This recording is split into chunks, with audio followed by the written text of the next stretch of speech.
Hey everyone, welcome to our Keep and Track training or webinar. Thank you so much for joining us today.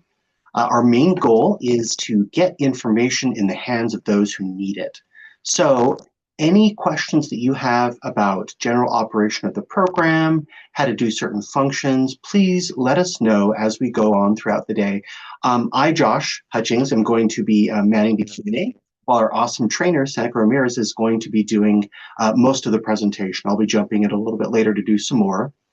Yeah, so as you have questions throughout, throw them in the Q&A of the Zoom app, and then we will have an actual dedicated Q&A session. So if it's something that I feel would be better answered in a group format as opposed to just via text because it's too complex or requires us to walk through the program, we'll do it in that form. Do be aware that since this is a group training, it might not be easy enough for us to answer some questions if they're too kind of specific or based on your own unique program usage. So if you need, feel free to reach out to our customer support team after the training.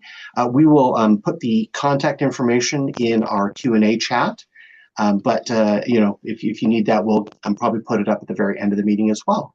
Other than that, is there anything else I'm forgetting there, Seneca? How keeping track is a tool. Oh, that's right. Yes. We do want to emphasize for those of you who are kind of new at the usage of the program or still exploring how keeping track fits best into your overall day-to-day function, we see it as a valuable tool in your tool belt of various security features. So we highly encourage folk to look at a bigger picture outside of just keeping track alone as to what security looks like, making sure that you make plans for how your security is executed, not just within the program itself, educating yourself on what a sex offender registry matches look like, what they mean, why people are admitted to the database in the first place. Those kinds of things really help in the overall use of the program, just because keeping track in and of itself isn't the answer to everything or the end-all be-all. But yeah, so that's kind of our gist today. Seneca will be taking over now, so I'll be taking over Q&A. So excited to hear your questions. Awesome. Thank you, Josh. And hello, everyone. My name is Seneca. And as Josh mentioned, I'll be going through most of our webinar here, and then Josh will jump back in a little bit later. But for now, let's go ahead and get started.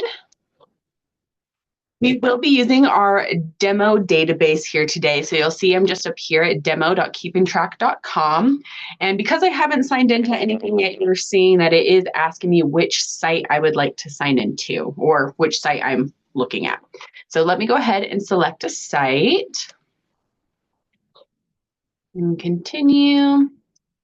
And what we're looking at right here is going to be your Keep and Track hub. This is like your landing page. So we are able to customize what icon is up here or your, branding. You will be able to add your own. I'll show you how to do that a little later.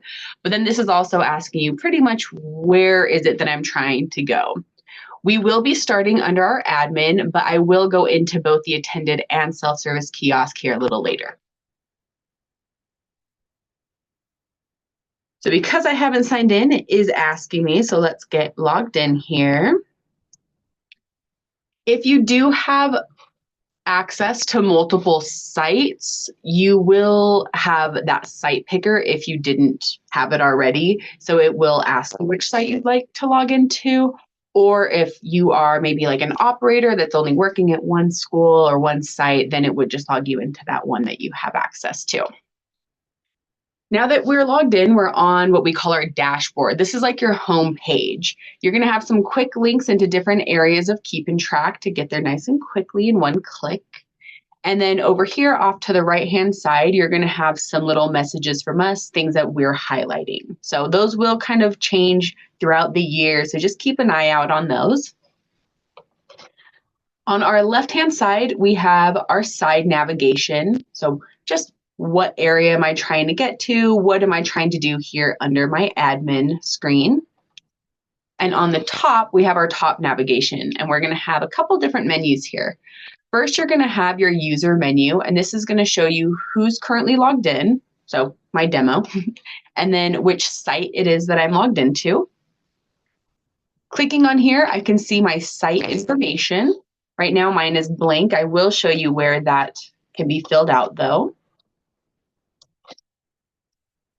You can also switch sites if you have access to multiple sites. So rather than having to log out and log back in, I can just pop over to another one.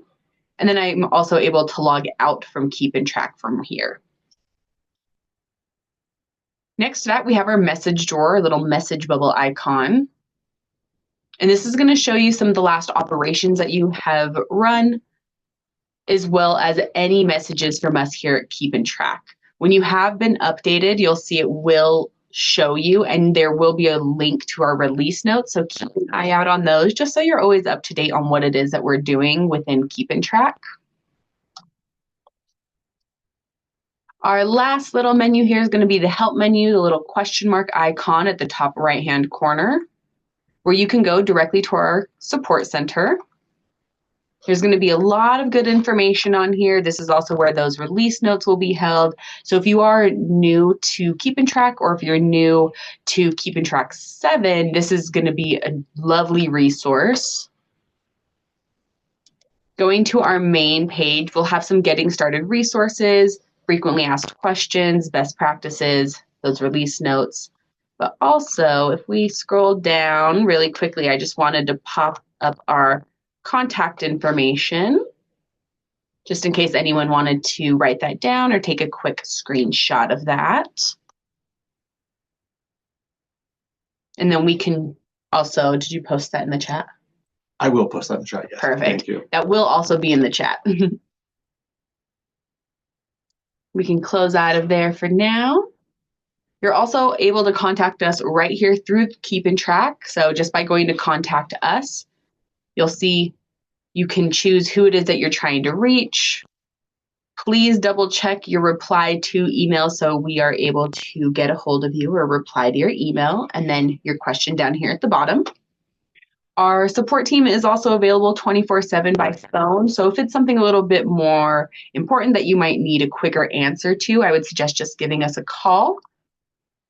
And then you'll also notice that we have a link to an ideas form. So if there's ever anything here in Keep and Track that you think would just be a great addition, or maybe modifying something would make your job a little easier, definitely fill out that ideas form. That does go directly to our ideas team that will start researching how we can implement that into Keep and Track. And then because you filled out that ideas form, if they have any questions on maybe how something might work, or might need a little bit more clarification, they can get in contact directly with you.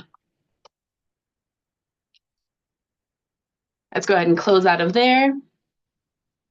And then lastly, you have About Keep and Track. And this is going to be specifically about your Keep and Track license. So what version are you currently on? When does your license expire? Any add-ons that you have? Things along those lines. All right, perfect. So now that some of that basic navigation is taken care of, let's pop down, and we're going to actually start at the bottom of our side nav under our preferences. Now, some of our preferences are going to be specific for volunteers, so just keep that in mind. I will be skipping some of these. However, Josh will go over them a little later once we get into more of that volunteer section. Starting with our users, you have your user defaults. This is going to be where you set which next barcode Keep and Track will assign when assigning new barcodes for your new users. One thing I want to point out with all of your preferences is up here at the right-hand side, you're going to see that it will either say site or system. So just keep that in mind, because if it's a site-based preference, that means it's going to be for just one specific site, whichever one I'm logged into. So in my case, it would be for Site 2 or AMS. If it's system-based, think of that more of the whole program, or more of the district-wide preference. Next, we have our roles. You'll notice that is system-based.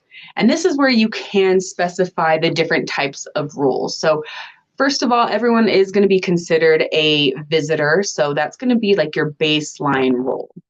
Then you have your two customized ones, which we have one for volunteer, and then your other role, we just have ours set as student, but you are able to customize those. Let's pop back over to our main page and go into our setup, where you can change your time zone as well as your language, customize any terminology to better suit your needs. Those custom forms, those are going to be for our volunteers, so we'll skip over that. And then we have our security checks. Now, with your security checks, this is going to be where you're actually setting those up if you are going to be running criminal background checks and sex offender registry checks. A couple things to keep in mind here is you'll notice that you have an email listed. When Keep and Track sees that you are below 50 tokens, it will go ahead and send an email letting you know so that you can order more, but it's going to send to the email that's specifically listed right here. So just make sure that that is up to date. If someone does, change positions or maybe leaves your site or district, you're going to want to go ahead and make sure that you do update that so that you are alerted once you are getting low in those tokens. Now, with your sex offender registry and criminal background checks, you are able to have a couple different preferences here to set them up on how frequently they will run, as well as how long you want to wait to run the next one. I'm going to take a quick step back. So you'll notice I'm not registered here in my demo. However, I will have our screenshots to show you. So one moment while I pull those up.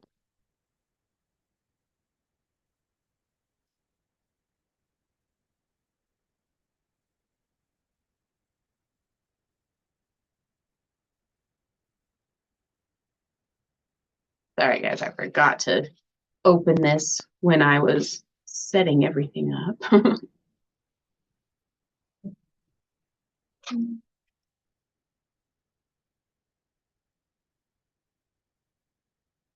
All right, so here's going to be that preferences page.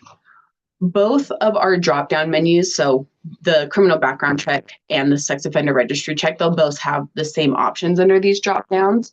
So first we have if it's disabled, meaning it's not going to run at all. You won't be able to run it manually, or in the kiosk, it won't run on demand.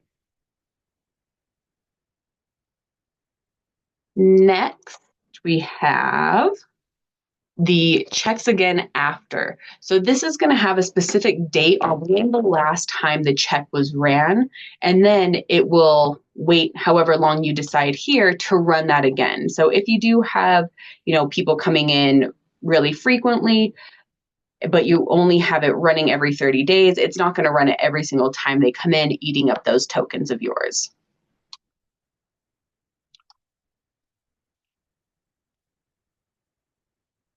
For the CBC checks, you'll notice that you'll also have the option to automatically run these for volunteers or for that secondary role. In my case, that is set to student. However, that would just be for whichever one. So if you want those to run automatically, then you would be able to choose which roles you would like those to run for.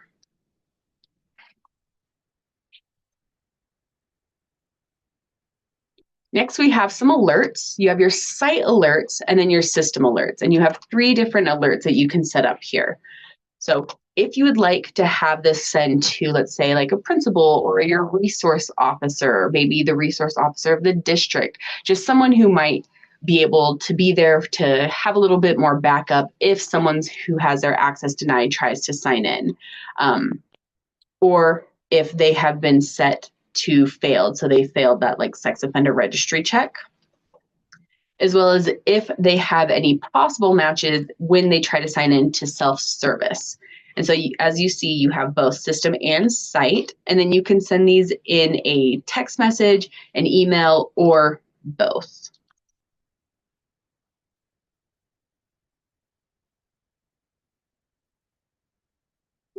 That's going to be it for our preferences. Let's go ahead and jump into our tools. Over here under our sites, this is going to be where you can set up that site information. So if I unlock, I would be able to make any modifications to the site info down here.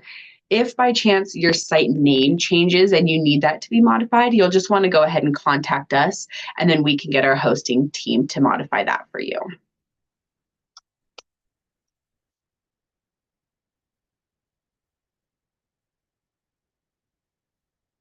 Under security, you are able to customize any of our security groups from the site administrator down. This is also a great area to go into just as you're getting started to make sure things are set up as you'd like for your different operators or your different users, and then, kind of customize that to suit your needs specifically.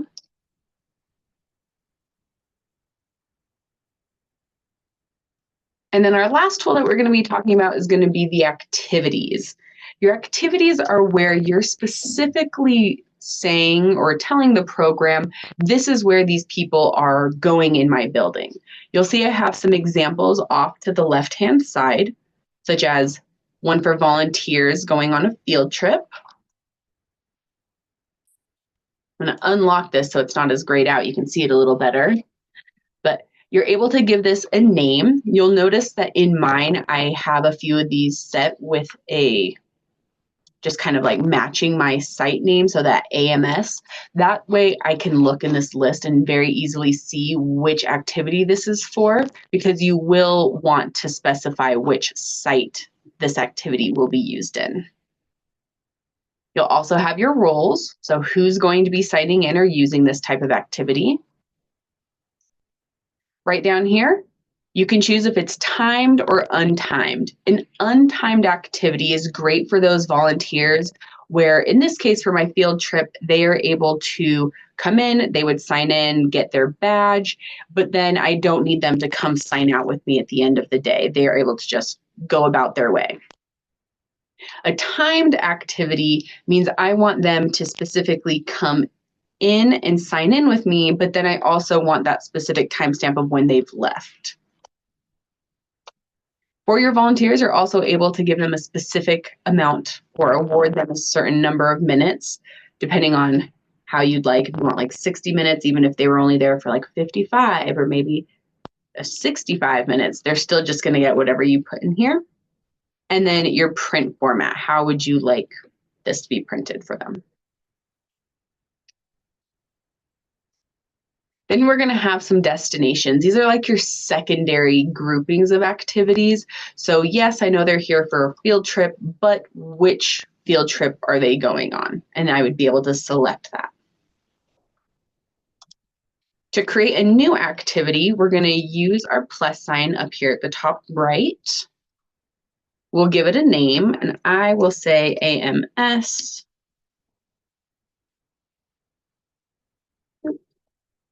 We'll say this is for a classroom visit.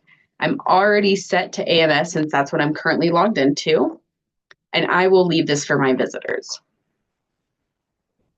Under my settings, I do want this to be specifically signed in and signed out, and then we will print a badge.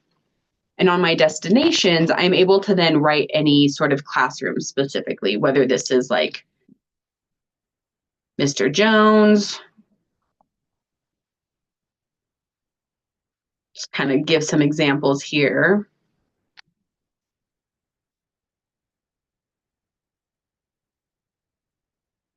And once we're ready, we're going to click Save. And we're all set. If you do need to have these specific, let's say like classroom visits or field trips, but for multiple of your sites, a really quick way to do that rather than having to go through and type in each one is once you have the first one created, you're actually able to come up to your actions and duplicate that activity. And then I would just, modify that name. So take out copy and then, maybe write the correct abbreviation there and then change the site. But that would be a nice quick way to duplicate these so you don't have to fill them out each one. But we can revert that for now.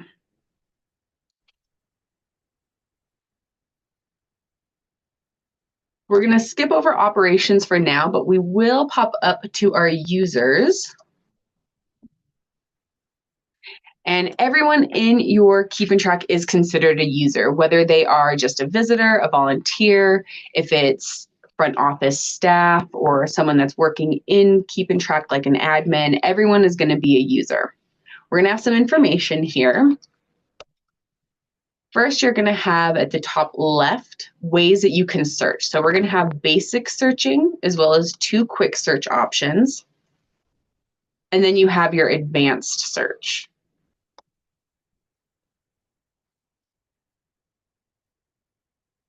With a user selected, up here at the top, you're always going to show just some very basic information. So if you've provided a picture, their picture will be here, their name, their barcode, that is that unique number of theirs. If you are going to be keeping track of students, I would suggest keeping the barcode matching their student ID. That way they can quickly sign in if they have like a scannable student badge. Let's go ahead and unlock this so I can make some changes and also how it not be dark. You have your birth date. That is important for your visitors if you are going to be wanting to run those criminal background checks or sex offender registry checks, as it will want that birth date to be able to make a correct match. Our statuses, and then which site is like their home site. Right down here in the middle, we're going to have a list of our different tabs. So overview, pretty basic information here, just kind of giving you some quick info. Personal information, I would say pretty standard here. Same with your contact information. One important thing, especially for any of your operators or users, I will suggest that you enter a primary email address. That way, if they forget their password, they're not able to log in, they're able to reset that with Keep and Track rather than having to contact another admin to try to log in and update their password.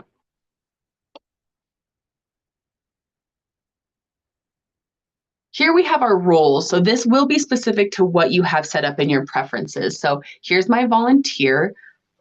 You'll notice that I have an expiration date and start date as well. So if I only want them to be volunteers for a certain amount of time, that's where you're going to be able to set that up. And then if I tried to sign in after that expiration date, it wouldn't let me sign in as a volunteer. I would maybe need to come in, maybe do another check, whatever your internal process would be. And then on the right, you will need to authorize them as that secondary or third role. At the very bottom, you're able to choose which sites is this person able to sign into under those activities.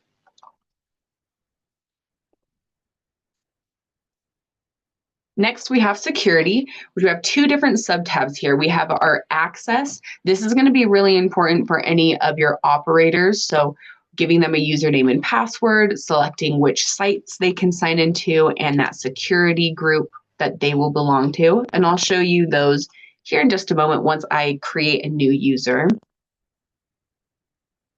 And then we're going to have our checks. And within your checks, this is where you can manually run those sex offender registry or criminal background checks. One thing to keep in mind when you are running these is that if you wanted to run them both, you're only going to want to run the bottom checks, so the criminal background check. Because when you run that criminal background check, it does use 2 tokens, but it will run the sex offender registry check as well. So we don't want to run the sex offender registry check first and then run that, because then it would essentially be wasting 1 token because it would be running that sex offender registry check twice. Over here, we're going to have a little bit more information. So let me pop down. So here's that security screen that we were just looking at. And then if I select to run a check, clicked too quickly there. So if I'm performing a criminal background check or a sex offender registry check, it's going to show me any of those possible matches. And this is what that's going to look like. Now, I just have Mr. John Doe here pulled up. So you'll notice that up here it says I have 1 out of 100. Hopefully you never see that many, but since John Doe is that alias, we do have quite a bit that I would need to work through. But from here, this is going to be really important for you to really use those internal processes. You know, that person might be right there in front of you, or maybe they've already submitted an image or a picture of themselves. So you're going to want to use this to determine, is this or is this not a match? You would be able to just go through, click continue, and process those matches. Once you click continue to process, this is going to be that secondary window. So actually saying, is this or is this not a match? We can allow them access. So none of these were matches. They are good to go. You can deny their access. So this is a match and we are not allowing them in today. We're not allowing them in at all. They are just going to be completely blacklisted. You can also allow them once, but then fail them moving forward. So this is a match, but perhaps this is someone who's already called, you've already spoken to them, you know the situation, they need to come in and maybe speak to a counselor or the principal. So we are allowing them in this one time. However, if they try to come in the future, they will have their access denied. You also have the option to defer. So I'm just not quite sure. This might be who I think it is, but it might not be. Maybe I just want, a second set of eyes. So if you defer, this will be able to go back to and then make your choice later on. You're also able to make any notes down here if you'd like. If I choose to close out the check or defer without actually saying if it was a pass or not, I will get this little message here just letting me know that it's just closing my window.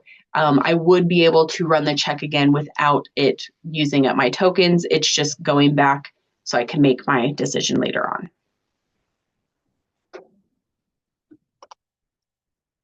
And these same steps that we're looking at right here would be the same windows that you'd be seeing, that you'd be seeing in the kiosks if there was a possible match coming up, if you have those set to run automatically.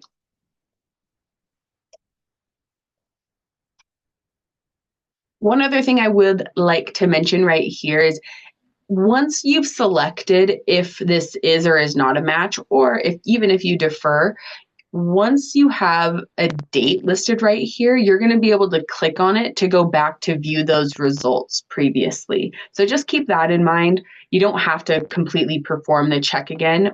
If you have a date listed, you can click on it and see those past results. If you are processing people like maybe staff members who have a different form of checks that you're running and you do not want Keep in Track to ever run a criminal background check or sex offender registry check on them, you can also come up here and click like always allow, never check, or possibly this is someone that you are adding to the program beforehand and you're just wanting to say, I never want to run these checks, but I also do not want them allowed into my building. You are able to always deny, but still never check there. If you are going to be choosing deny, never check, I would also suggest setting your status to like inactive, just so that way, or no access, so that way it'll also pop up there letting you know. Our last tab is going to be for any emergency contact information that you might want noted here in Keep in Track.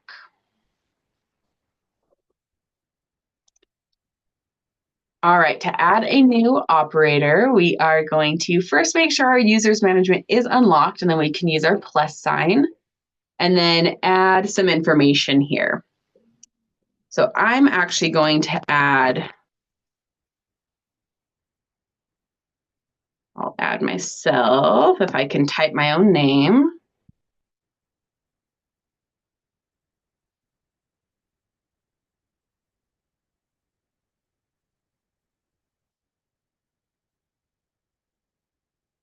Which site I belong to, any other information here. It is going to be important for that primary email.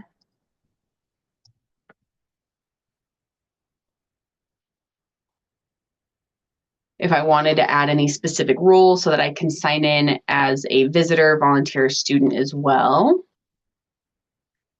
Maybe I'll set myself as a volunteer. And then under security, again, we're going to want that username and password and your security group. So depending on what you have set up in your preferences, you can set up that security group. I'll say like kiosk operator.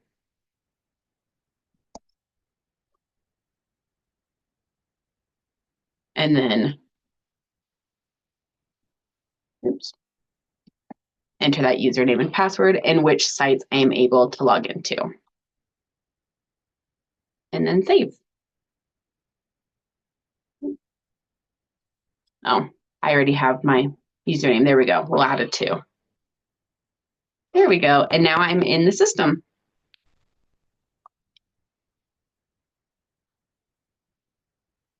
So now that we have that, let's pop over to our kiosks. Actually, I'm going to really quickly, when I show you how to sign someone in, I'm going to use Jack Black's barcode. So let me copy that. And then we're going to pop over to our kiosks. So over here, this is where you'll notice you're able to really customize what your kiosk is going to look like by adding your own branding. And if you'd like on that hub, you can also have that go to a specific link right down here. And this would be site-based. You also have some notices that you're able to add. So we have that no school this Friday. If someone's trying to sign in on self-service and they're not able to, what do you want the program to tell them? I can say, please, Josh at the desk, and save.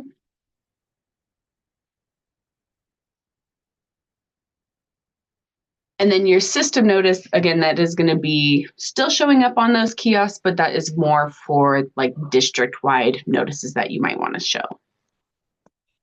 And right down here, you're able to get little quick links into those 3 different areas, or 4 technically, where you're trying to go.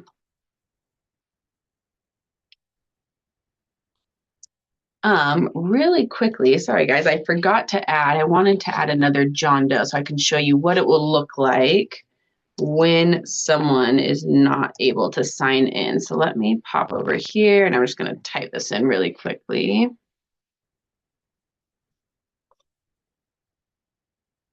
If you notice that a date pops in there, go ahead and just remove it before adding anything.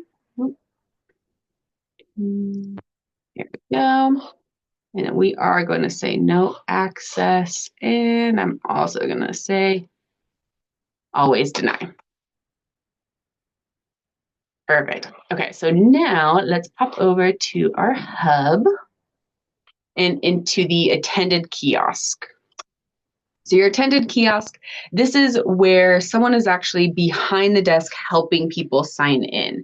So you have kind of a set of eyes on the program rather than letting people sign in by themselves, which would be the self-service.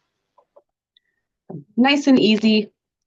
First thing you can do is if you are using their barcode number, let's say for like volunteers that have specific numbers that they might have badges for, or students, you are able to use that barcode number. Looks like Jack Black's already signed in, so it's asking me if I would like to sign out. So I'll go ahead and sign into something else. So I've gone through, it's asking me which area Jack Black would like to go to. I can use my classroom visit like I did earlier, and we'll choose Mr. Jones, and we're signing in. We'll get a little confirmation right down here at the bottom, and then it will also, if I have it set up correctly to then print, I would then get my little badge here. Speaking of which, to print your badges, we're going to want to make sure that you take a look at your settings, and that's going to be these 3 little lines up here at the top. We can require a birth date with a name. If you are going to be running those sex offender registry checks, I do suggest you have that turned on. We can allow new visitors so that you're able to just add someone new rather than having to do it through the admin area. Which roles are able to sign into this kiosk? I'll choose our second ones there. And then when you're setting up your printer, this is going to be really important down here at the bottom to make sure it is pointing to the correct printer. One thing to keep in mind here is if you have any questions, we have our support team available 24/7 for you. We also have some amazing guides that are just step-by-step on how to set those up. So if you do have a printer and you need to set it up, go ahead and let us know. We can go ahead and help you out with that. Up here, we also have a different type of mode in both of your kiosks, which is an express mode. This is really handy if you would like to really quickly set people into a specific activity. So as I'm setting this, I can say, this is going to be for all of my visitors, and maybe we're doing parent-teacher conference. So we're going to select that one there, and everyone's signing in. So when I have this set, I don't need to use those selections. It's automatically going to say this is for visitors, for parent-teacher conference, and they're signing in. It'll just make the process a lot quicker. You will, however, just want to make sure once those are done that you come in and turn off that express mode. There we go. Now, if you are adding someone new or someone's trying to sign in without their barcode, you can scan their driver's license or state ID. That will enter their information. However, if you don't have a scanner, or maybe you are going to be typing in their information, you can just use your keyboard as well. And we would add a name here.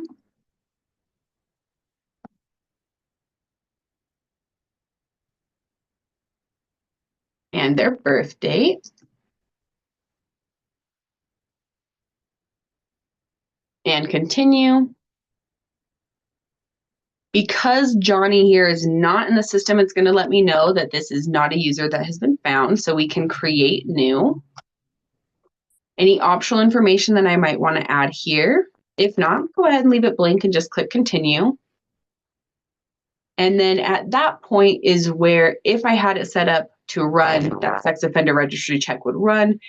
Those pop-ups would come up if there was a possible match. However, if not, we would be here just now asking me, what activity are they signing into? And then there's that confirmation ready to go. I'm going to do one more sign in for Mr. John Doe so you can see what it would look like if someone's access has been denied. So we'll type in his information and continue.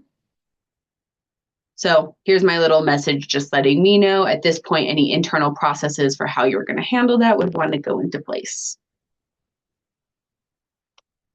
We can clear this out and it would just reset my window ready for the next person to sign in.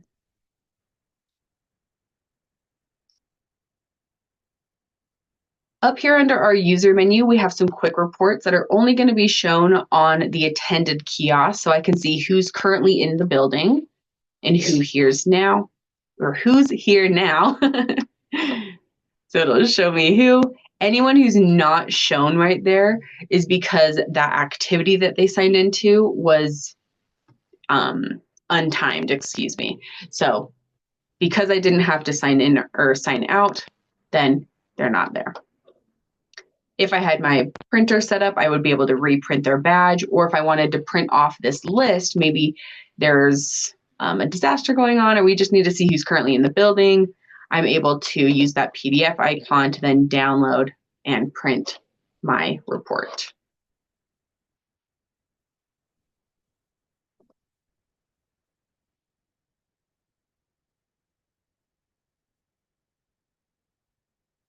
All right, now I'm going to go ahead and log out of our attended kiosk, and your self-service is going to work the same. However, it's not going to,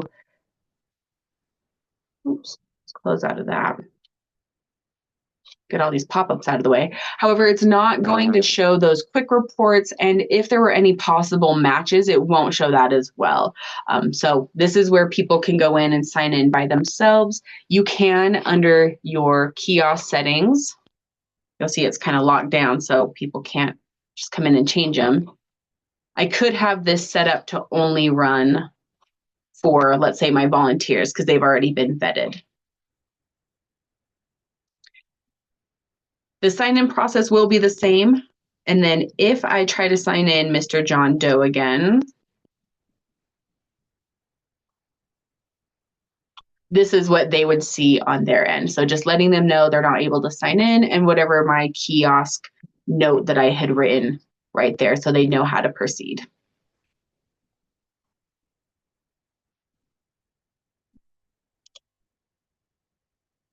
Okay.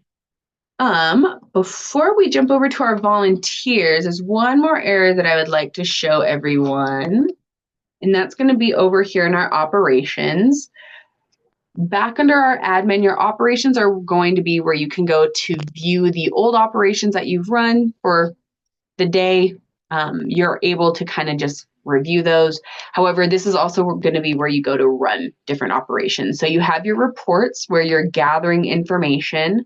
When you're setting these up, you'll notice that on the left, I have just some basic saved reports listed here. However, to create new reports, you're going to want to click Add Report and then choose which one you'd like. If anyone has any questions about these, go ahead and let us know. But all of these will have a little description there, so you're able to determine what you're wanting to run, as well as if you're looking for something specific, our support team is there to help you as well.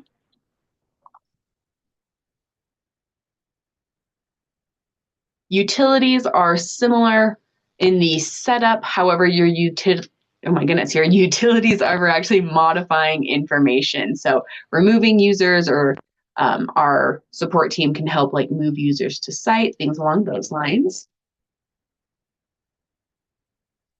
You're able to export if you'd like to have a file of, let's say, all of your users that you want to put into Excel to kind of modify or move things around. You're able to do that with your export, and then also importing to either add new users or add and update existing users.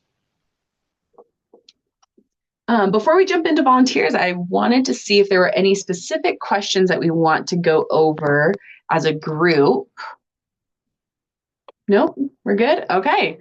Well, I guess now then we will pass on the training over here to Josh.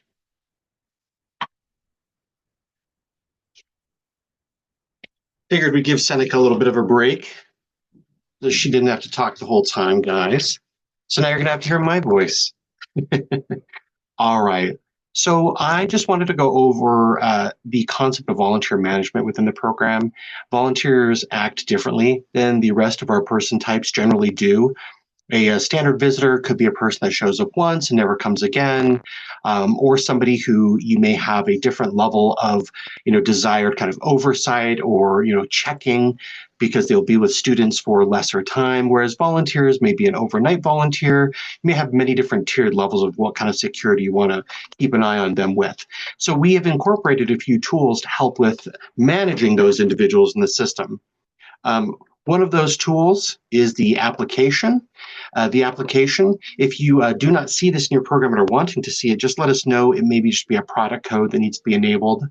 But other than that, first and foremost, you'd go to Tools off the left-hand side here. Under Tools, you'll see we have the option for Form Builder under the Builder section. Form Builder is where we're going to create the application itself. And here we can see I'm actually going to sign in real quick with a different site. There you go. I went ahead and threw some different information in there to kind of demonstrate what filling out this form would look like. The name itself is going to show up at the top, just something kind of, our standard application, helping identify what you are and what you're doing. The background check enablement required button, that is there if you want to ensure that the background check has to be ran on each and every application you are running. If you have some scenarios in which you are not running them or do not need to run them, I would suggest having it unchecked. Do make sure, though, that any of your individuals that are processing your applications are thoroughly trained and prepared for what they need to do to get an application processed. Next, instructions. This is going to be just kind of a very brief way of saying, hey, you need to be aware of X, Y, and Z if you're going to be a volunteer here, or it costs $10 to be a volunteer. We're going to bump you to a paid page after you fill out this application that you need to pay for, whatever that might need to be for you guys. Below that, we've got a form completion URL. That is exactly what I was mentioning just a moment ago. That was what would take them to a secondary site after the fact. So if you want a more in-depth way of explaining what your volunteering process is going to look like, this is a great way to bump them to maybe a page you've set up on your school website that explains that and gives them a step-by-step rundown of what they need to do to be a volunteer. Below that is the show hide form preferences, this gives you the ability to put in a date range in which applications would not be accepted. And in its place, a form disabled message would pop up saying, hey, by the way, it's the summer, we're not accepting applications right now, or whatever it is. If you guys have a break in the middle of the year that you're not accepting applications, or if there's a period of time once applications stop being accepted, period, this is a place to put that. That way you don't get a deluge of applications that you're not planning on taking care of, or that won't fit within the time period you need volunteer help. Next, our fields options. We have a few ways to make some of our fields required to be filled out or specified, such as whether you want background check consent. Now, this is vital if you're going to be running background checks on people. There is a thing called the FCRA inclusion for these kinds of things that is just kind of an individual's rights, whether they can have a background check run on them or not. That's all something that can be research on a deeper level for the individuals themselves, obviously, and you're welcome to put that in your instructions. Say, hey, here's a link to any rights that we expect you need to be aware of. But that's kind of up to the individuals themselves. Here they are giving you the right to at least just run that background check. Now, one thing to be aware with our background checks, as you're probably aware, if you are running them, they're not incredibly expensive. And I'm sure you've ran across background checks in your life that are, some of those, maybe a couple $100 ones that a business may run to double check certain employees that take a lot of time. They're ran by a professional team of people or people that will do all the running down of all the different odds and ends of what they're finding. With ours, a lot of the power is put into your hands, which is very important to be aware of. It's the same with the SOR, sex offender registry information. We give the power to you guys to be able to do with it as you will. So anytime you have any concerns about an individual that's going to be, volunteering, if our information that we've offered kind of gives you pause or, you're concerned about it, dig deeper, look further as needed. If it's very obvious and you can see the person's picture and you can see it, an obvious match, that's great. Just be aware that as Seneca demonstrated before with our checks, sometimes there are, aliases and other things that give kind of like difficult information or information that's in the system that is maybe difficult to parse. So be prepared. Sometimes you might need to do a little bit of background work on your own outside of what the system offers. And hopefully most of our matches will show the agency that reported it, which is the next best step to start doing your research. Below that, we've got custom fields you can turn on or off. These are requirable or disableable or just optional, but it gives you the ability to gather information that is specific to your needs that we just can't account for on a global level.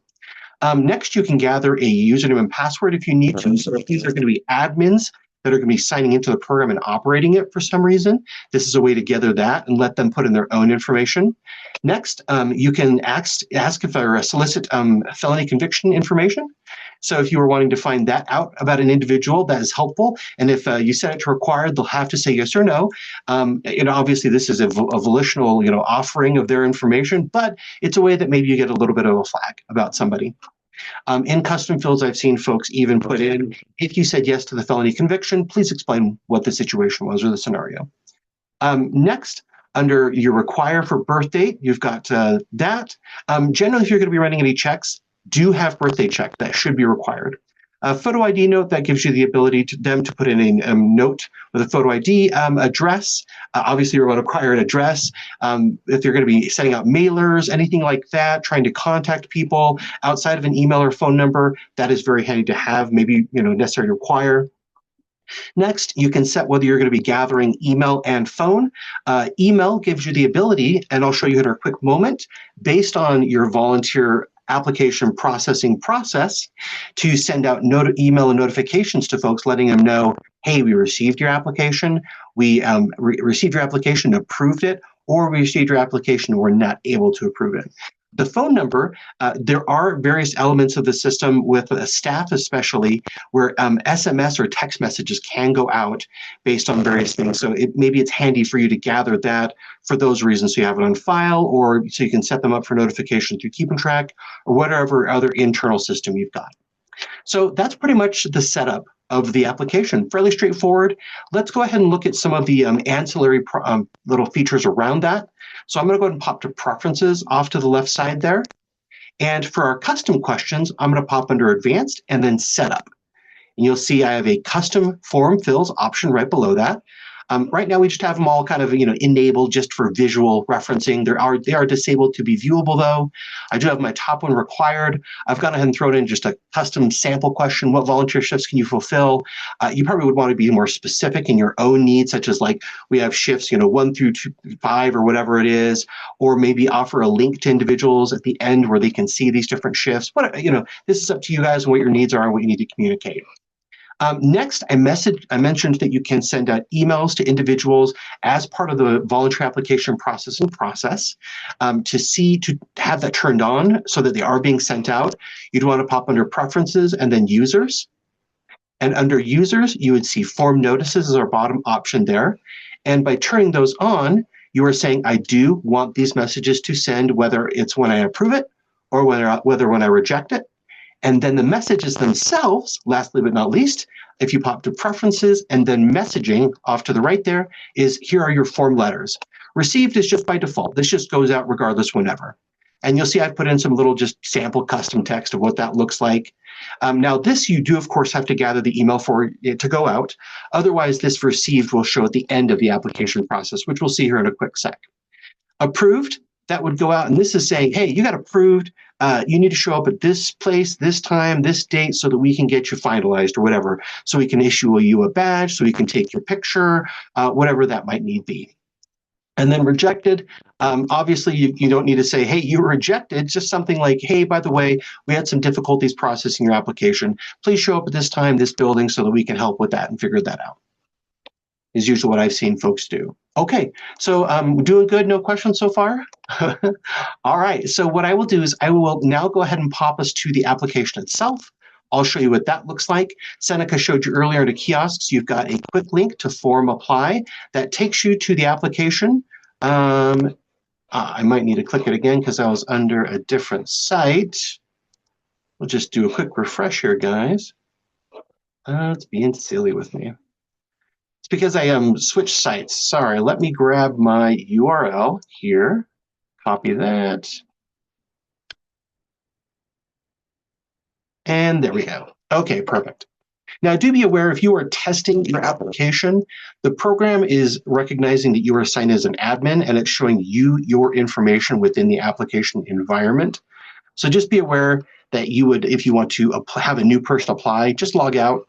Now, this wouldn't be a problem for anybody else who's bringing it up in any other interface because they wouldn't be logged into the program. You as an admin using a Keep and Track would be. All right, so first and foremost, we'll just put in my sample person. Man. I know it's Tuesday, but boy, does it feel like Friday to my fingers. Cannot type. All right. Then if you guys have a particular barcode within your guys' institutions that you're using for person identification, such as, I know there are student ID numbers or badges, there are probably staff badges, that kind of thing. If you guys have scannable ID badges that people can use for signing in and out quickly, you can offer them to volunteers even, to make their sign in and out process really quick if they're regulars. You can actually assign them these unique numbers that can be scanned right into the kiosk upon sign in. Next, put in our email, a birth date, hit continue there. It does require a proper phone format, and then whether I do consent to a background check. Now, next page is our customized questions. I just put in the one, but if you have more, they would all show up here. Mine is required. Fill that out, and pretty straightforward, guys. Now, this is printable, so if you guys want to instruct people that for some reason they want to have this printed for themselves, they're welcome to. I'm going to go and submit. You'll see there's our little volunteer submittal notice that'll pop up, and let them know. This will also email out if you need. And then, as I mentioned, you can have it bounce to a third-party site. I'm having going to one of our local school groups, just as a quick example. And now we're ready to process the application. So to do so, I will pop to Tools here and then Form Processing. Now, one little note that is important to be aware of, if you want to give only certain access to certain individuals I do need to refresh this because I signed out. One sec here. There we go. If you are giving access to certain individuals only volunteer processing, you can actually do that under your security here. So say you've got one individual who only processes people's applications. You can actually set them up with their own login to just do that. That way they don't have access to anything else.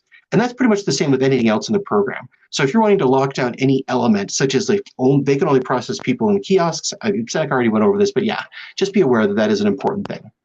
Okay, so tools and form processing. Here I've got a few other sample applications, but my sample person is right here down below. Here's all the info that we just entered. We can evaluate some of their additional information under custom fields here.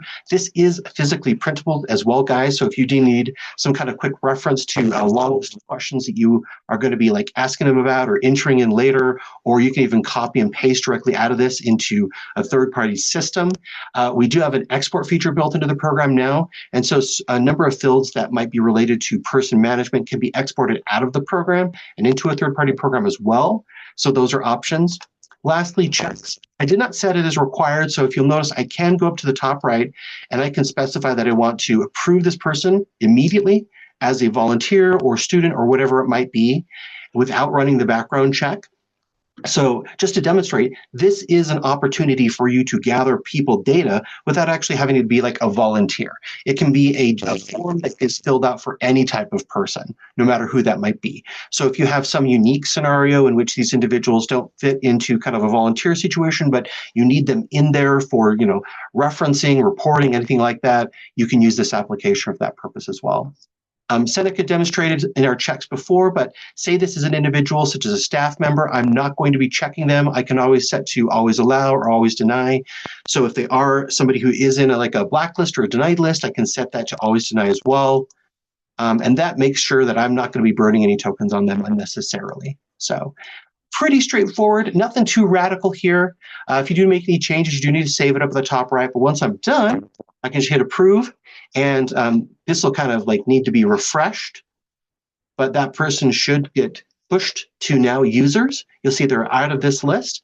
And if I pop to users and look at my most recently created folk, my person is right there. There we go. My sample person, all ready to be volunteering. So, and you'll notice if I did specify volunteer when I approve them, it will check that volunteer role, and it will recognize the facility that you specified as well. Now, be aware if you are having your volunteers volunteer at all facilities, you can pop here to roles, and we have a little bit of an adjustment to the program with our most recent update. You can specify that they are good to volunteer at all sites at this point here. So that way they can still fulfill a volunteer role, but at multiple sites if need be. That was a request that we needed for a few folks, and we've brought it back. And I think, Brandon, you might have been one of those.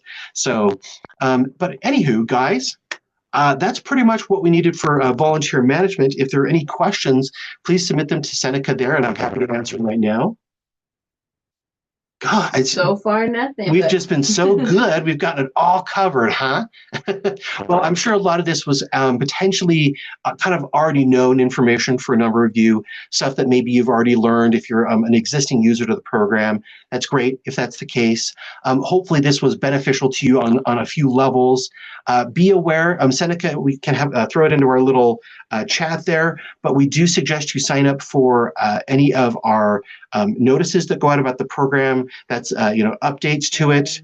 That's updates as well as what am I thinking of? The blog, new their emails, tips of the week, that kind of thing that we might send out.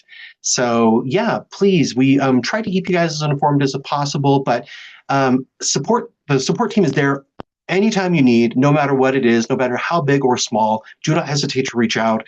We would rather you reach out for an answer to your question, get it answered quickly, as opposed to spinning your wheels and getting frustrated. I'm all for being self-sufficient, but you guys, I'm sure your time is limited, so we want to get you to help that as fast as possible and generally. But yeah, if we're not having any questions pop up, we're at our hour, and so I guess we will just let you fine folk go. Take again a look at the chat. We'll leave that open for a little bit after the end of the meeting here. But other than that, reach out if you have any other questions directly to our support team. Thank you all so much for your time. Have a lovely rest of your Tuesday, and take care.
All right, guys, there have been no questions. We're going to go ahead and end this session here. Thank you so much again. Have a lovely rest of your day.